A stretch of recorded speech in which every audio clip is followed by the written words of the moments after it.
celebrities were out in force at the Mirror People's Pet Awards on Thursday evening, but the usually upbeat ceremony was filled with emotional tributes for Her Majesty the Queen following the sad news of her death. Leading the way with heartfelt tributes on the red carpet was Good Morning Britain's Charlotte Hawkins, who said, "I feel really emotional, really devastated.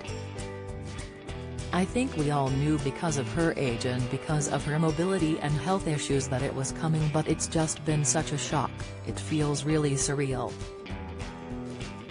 It's the end of an era. She devoted her whole life to this country and she's always been there for everybody. She's been a part of our lives for so long, it's really hard to imagine life without her, our country, without her." Opening up on a time she met the monarch at the age of 11, Charlotte added, "I was picked to hand her a bouquet of flowers when she arrived at Chichester Cathedral for the Maundy Thursday service and, for me, it was a huge honor. I was really nervous as a child thinking, I'm going to meet the Queen, but she was so lovely and just put me at ease, and she had that ability with everybody she met. She's going to be so missed by everybody. I think it's one of those moments where shockwaves are going to reverberate around the country, around the Commonwealth and around the world. It's going to be very different without her, and it's such a huge, sad loss.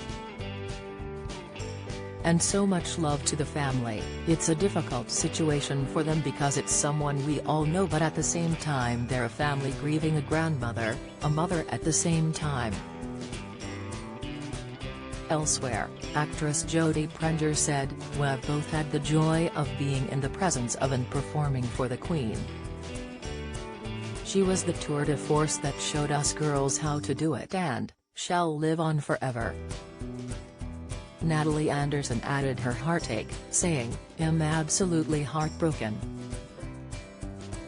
I'm a massive royalist and, for me, she's the biggest female inspiration for me, personally, and I think that people that know me would know that's the absolute truth.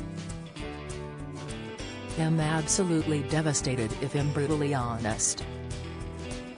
It's a very difficult evening, but what I love about this evening is that she is the patron of Dogs Trust, which has what made it really poignant to stay and support and be here because it's what she would want. She's such a tour de force, especially when it comes to animals and how much she loves animals. We're here this evening and the national anthem was going. Oh no, I'm gonna go.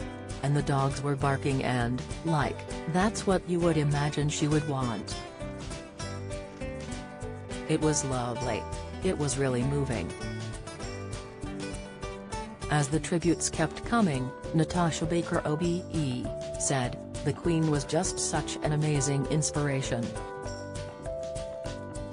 I was very fortunate to meet her on several occasions. She awarded me my MBE a few years ago back in 2013.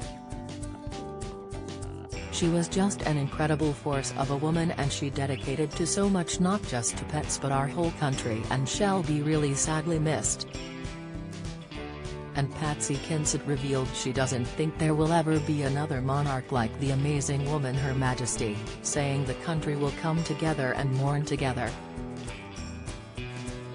Opening up on first hearing about the Queen taking over when he was 11, John Craven discussed being fortunate enough to meet her, saying she's exactly what everybody thinks she is. He described her as a wonderful, warm person, and she was the nation. Saffron Barker described her devastation and heartache, saying, "She's always put her country first, she never even wanted to be Queen, and she always put everyone before herself, and that's so clear. To be honest, I don't think we can have a better Queen than her. I love her, I love the royal family, I never got the chance to meet them. But, today is a very weird and emotional day. Obviously I am just gutted like everyone else. It doesn't quite feel real right now, I think.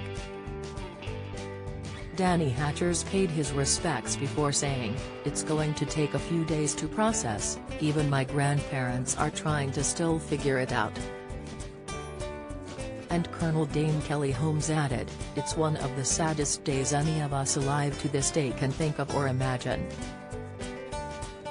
I served my country twice in the military, and as an elite athlete, I've sang and had the privilege of having the national anthem played as I received those awards and accolades, and this is someone that I don't think we will feel the enormity of the loss yet. We will realize it really quickly. She's just a woman who has literally, as she said, served to her dying day." If you think about that strength of character, the 70 years she has reigned, just everything about her and what she stood for, especially for women, to reign for that long. And her dedication to us. And even the thought of singing the national anthem without saying the Queen is upsetting, it's so upsetting. She concluded, "The day was always going to be inevitable, as it is with anybody's life, but it's not something any of us wanted to happen, and it's so sad."